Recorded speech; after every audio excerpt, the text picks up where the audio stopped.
Shalom. Isaiah 58:11. యెహోవా నిన్ను నిత్యము నడిపించును, క్షామకాలమున ఆయన నిన్ను తృప్తిపరిచి నీ ఎముకలను బలపరచును. నీవు నీరు కట్టిన తోటవలెను, ఎప్పుడునూ ఉబుకుచుండు నీటి ఊటవలెను ఉండెదవు. వాహనాలు నడవటానికి పెట్రోల్, డీజిల్ లాంటి ఇంధనాలు కావాలి. యంత్రాలు నడవటానికి ఎలక్ట్రిసిటీ కానీ, ఫ్యూయల్ కానీ, మనుషుల సహాయం కానీ కావాలి. అంటే అచేతన స్థితిలో ఉన్నది ఏది కూడా పనిచేయదు లేదా పాడైపోయింది అని అర్థం. మరి మనిషి నడవటానికి కూడా బలము, శక్తి ఎంతో అవసరం కదా. ఈ బలం ఎక్కడి నుండి వస్తుంది? కొంతమందికి డబ్బు, హోదా, తెలివితేటలు వారి బలగం అనుకుంటారు.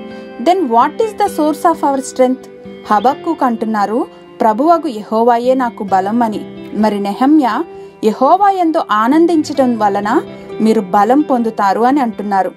ఏ సమయమందైనా తన శక్తితో నింపి మనలను బలపరిచి నిత్యము నడిపించే మన ట్రూ సోర్స్ ఇదే. ఆయనే మన ప్రభువు. ఆయన తోడుంటే చాలు, ఆయన అండ మనకుంటే చాలు. దేవుని సహవాసంలో, వాక్య ధ్యానంలో మనం ఎదుగుచున్నప్పుడు యెహోవా యందు ఆనందించటం ప్రారంభిస్తాం.